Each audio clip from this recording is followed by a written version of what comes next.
My name is RIZVI, and I will be delivering some lectures on youth activities in Ramadan from 6th Ramadan, that is today, till 10th of Ramadan. I'm very honored to be a part of this series, and hopefully we both will learn a lot from each other, and we'll see, and we will be able to implement some of those learnings in our daily lives as well. So I wish everyone a very, very blessed Ramadan, and hopefully everyone is doing well, keeping fasts, and also keeping well and safe.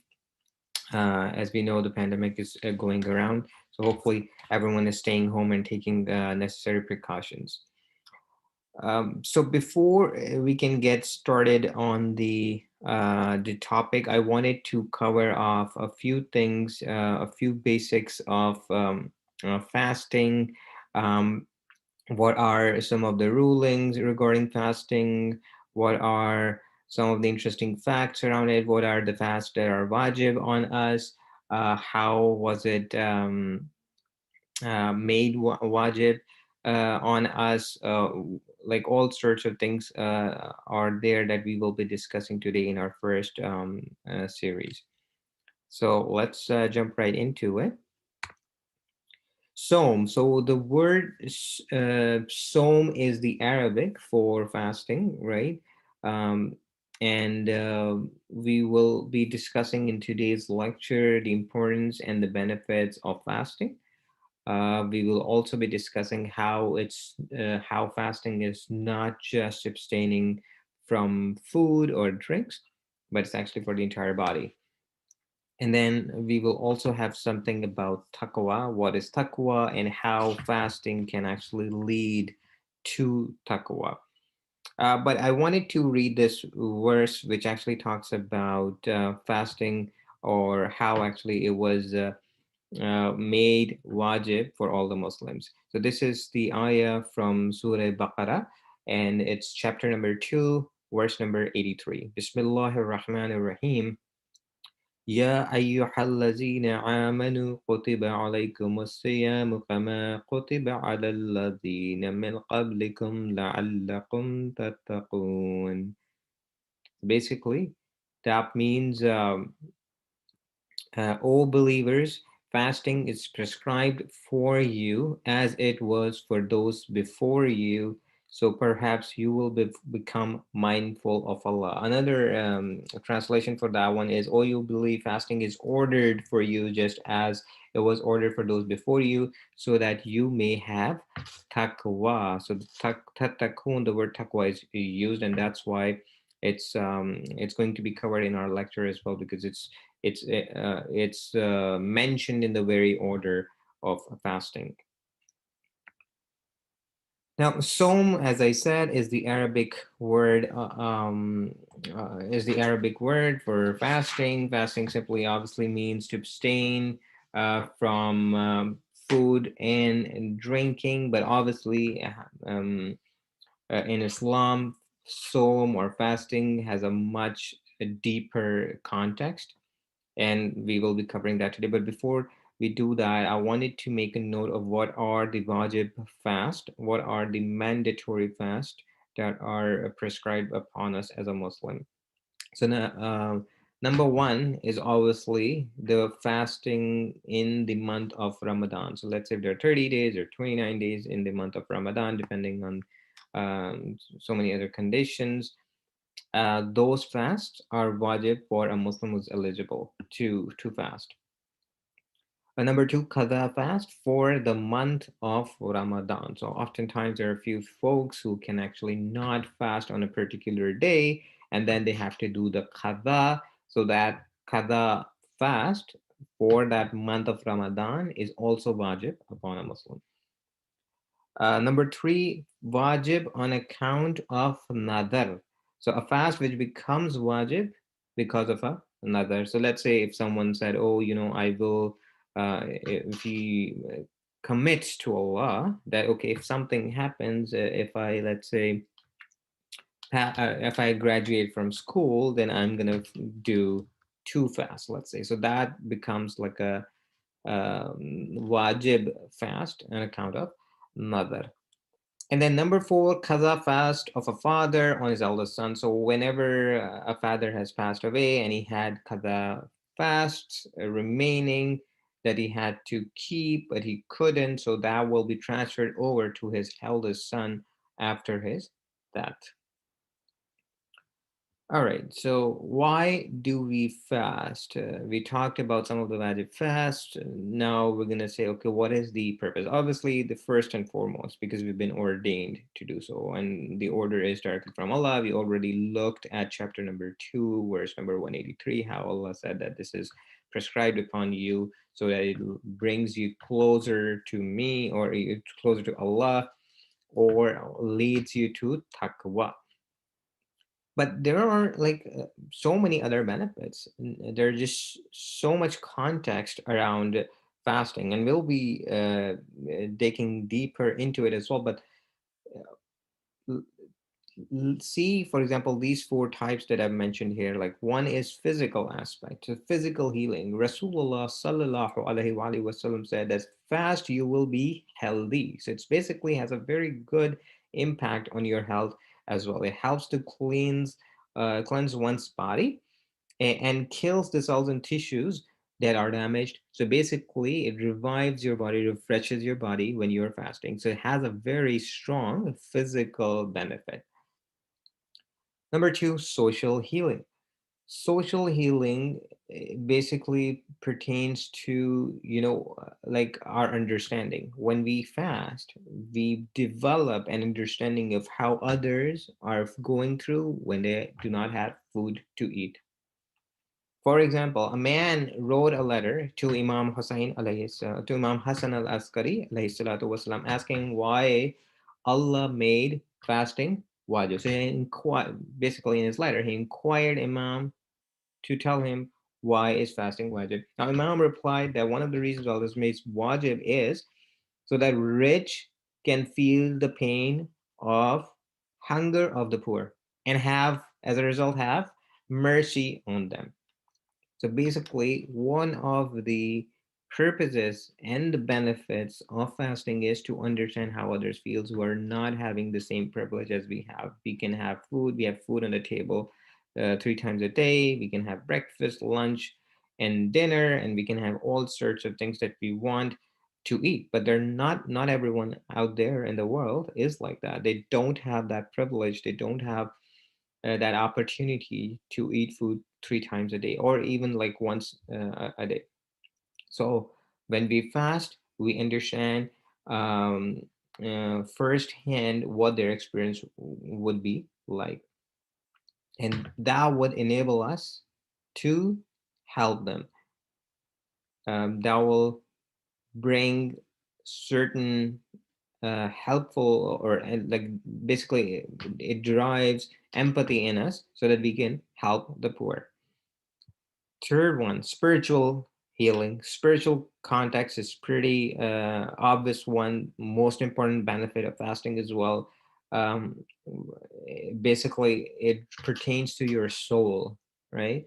You're not eating anything because you have been ordained not to by Allah. Even though you have food, you have access to food, nothing has changed, you still have a job, you're still going to school, you're still doing all other things, but you're just not able to eat food from dawn to sunset, right? So it has a very strong impact on your soul. It brings you closer to Allah. Fasting is definitely one of the actions that purifies your soul. Other benefits, there like others are there too. Like really primary benefits are physical, social, and spiritual that I mentioned, but other benefits could include, being patient. Like it enables us to being patient. It makes us practice patience, because if you're not eating food, you're also advised to do, let's say, be kind to others. You should always be kind to others, but like when you're fasting, you're specially ordained to refrain from those acts that will displease Allah. So one of them is controlling your anger, being patient, being tolerant of others. So that's another benefit. then it also teaches you to be punctual. It makes you rehearse punctuality, because you know now you have to wake up for Saturday in the morning, and at a very set time you have to stop eating. Then it comes to iftar, you have to be, you know, the time of iftar, and then oftentimes people make sure that they are saying their prayers at their times. So basically a practice of making you punctual and follow those times. And then other things are there too, like content during the Ramadan. We see like oftentimes people uh, tend to be more kind, more giving.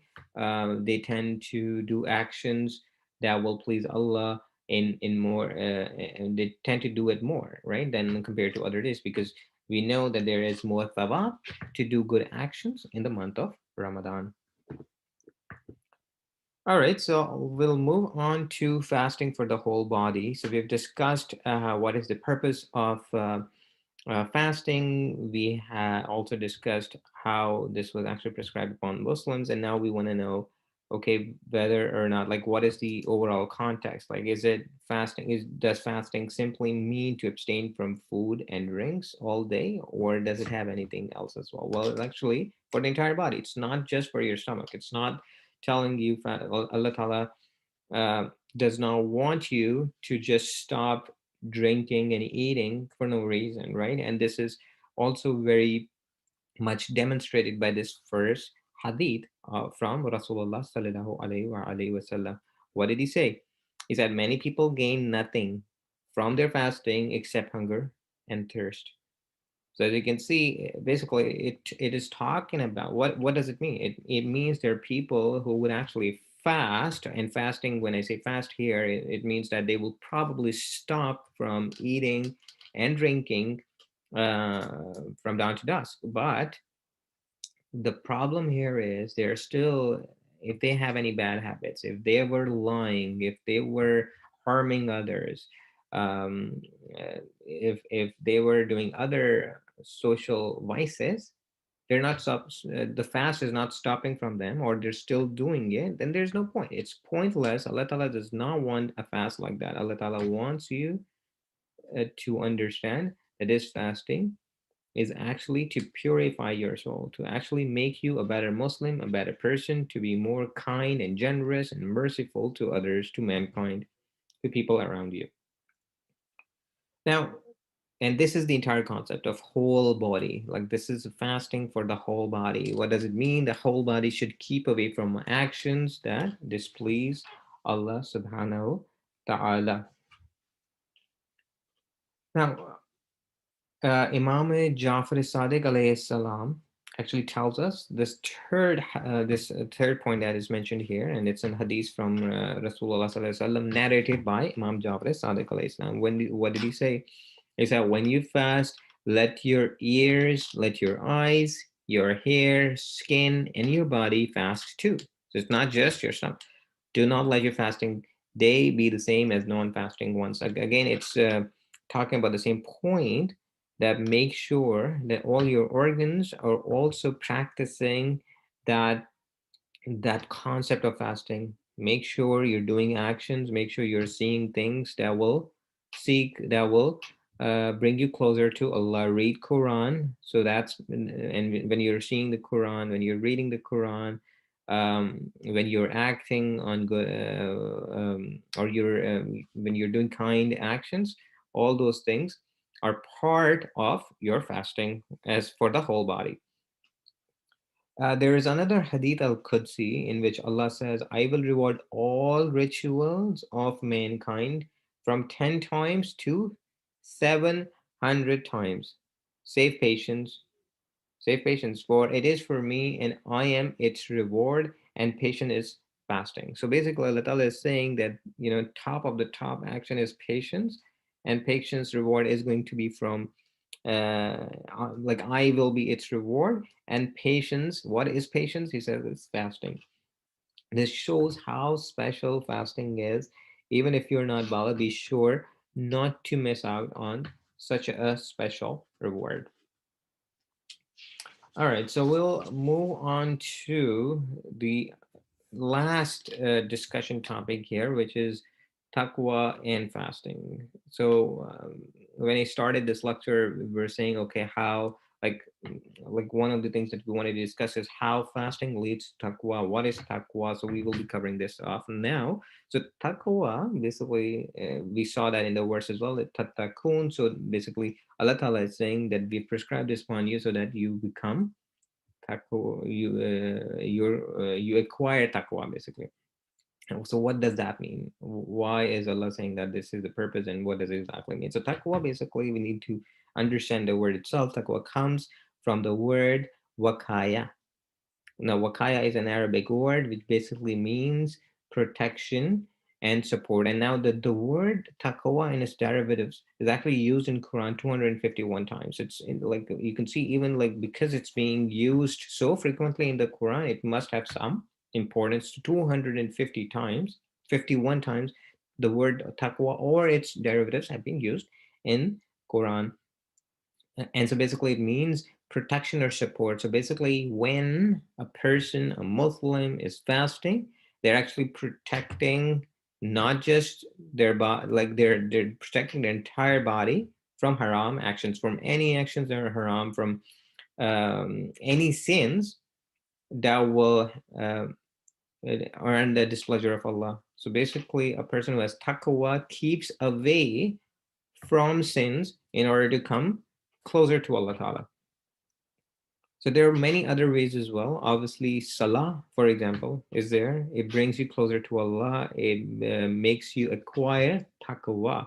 But Psalm is there. It's for the entire body. If you're fasting, automatically, by default, you're actually trying to abstain from any actions that will that are displeasing to Allah. And basically, you are acquiring taqwa. I wanted to mention an interesting fact, actually, now that we've discussed this. And I think that will come after this slide, but let's actually talk about some of the rules regarding fasting. This is just for informational purposes. I know there are lots of questions every year around this topic, so I wanted to cover that as well. So oftentimes we get asked, like, if Nia is necessary or not. Nia is essential, it's mandatory, but like Nia doesn't mean that you have to actually say it out verbally, or you have to have like a formal sentence said or something like that. But it's Nia is really in the mind. It doesn't have to be verbal. You can just do the irada. You can just intend that you intend to fast, and you can do it once for like all the 30 or 29 fast, all the fasts of Ramadan, all the days of Ramadan. You don't have to do it every single day. You can just say, okay, from this point on, because the Ramadan has started, I will fast for the 30 days of Ramadan. So you can just say that, you can keep that and make up your mind like that, and that will be your niyyah. But niyyah is necessary. It doesn't have to be verbal, like I said. It can be in your, it's just like an intention. And now there are certain acts that make fast batil. What are those? Obviously, some of the obvious ones are eating, drinking, and swallowing tektas too, right? So if you are by mistake, even if you, so that's like, those are some of the things that we need to be aware of. They make the fast batil. Third one, who are exempted? Like oftentimes people ask, oh, can I fast, or am I exempted, and this and that. So like in short, uh, like obviously there are many conditions to it, but I'm just going to cover it shortly. Those for whom fasting is haram, like this is like a general rule of thumb. Those for whom fasting is harmful, they are exempted from it. They don't need to fast. If you think your body will pose a significant harm, or if fasting poses significant harm to your body, then you should not fast. But obviously, do please follow your marja on this and see what are those underlying conditions that will exempt you from fasting. Eating, drinking by mistake. So we know like eating, drinking can make fasting batil, but what about those people who are actually, let's say they forgot, or they ate by mistake, or they drank by mistake, and now they remembered, oh, I was fasting. So is this gonna invalidate the fast? Well, the answer is no. The fast remains valid if you have done that by mistake. So please continue if you're If you're fasting and you did it by mistake, that's no problem. Your fast is still valid. And then swallowing your saliva, does that make it batil as well? Well, it doesn't. So you can brush your teeth, you can get a vaccine, you can swallow your saliva. It doesn't invalidate your fast, doesn't break your fast. So the interesting rule that I wanted to mention here was that all the four holy books actually were revealed in the month of Ramadan. So that tells you how important and sacred and holy this month is in the eyes of Allah subhanahu wa ta'ala. Um, and we know the four books are Torah, Zabur, and obviously Injil, and then the Holy Quran. So Torah was actually revealed to Nabi Musa alayhi salam. Zabur was revealed to Nabi Dawood alayhi salam. Injil, as we call it, the Bible, was revealed to Prophet Isa alayhi salam. And then the Holy Quran was revealed on the night of Qadr, and we'll talk about the night of Qadr to Rasulullah sallallahu alaihi wasallam. And now we'll talk about Suratul Qatar. Now, this is a very important surah as well. I wanted to cover this off as well because it talks about Laylatul Qadr. This is the night when Quran was revealed. Rasulullah, lots of sawab. I just wanted to make sure we are aware of it. There's lots of sawab reciting it. If you can memorize it, that would be awesome. I will recite it in front of you, and then we'll wrap up the session. So, Bismillahir Rahmanir Rahim. Inna anzalnahu fi laylatil qadr. Wama adraka ma laylatul qadr. Laylatul qadri khayru min alfi shahr. تنزل الملائكة والروح فيها بإذن ربهم من كل أمر سلام هي حتى مطلع الفجر صدق الله العلي العظيم. I'll quickly read the translation as well. Bismillahir Rahmanir Rahim. Indeed, we revealed it on the night of Qadr. And what will show you what is the night of Qadr? The night of Qadr is better than 1,000 times, 1,000 months. Sorry, the night of Qadr is better than 1,000 months. In it, the angels and the Ruh come down to earth with the permission of their Lord with every command. It is peaceful until the rising of the dawn. So this is the entire translation. I highly encourage everyone to memorize this. And before we wrap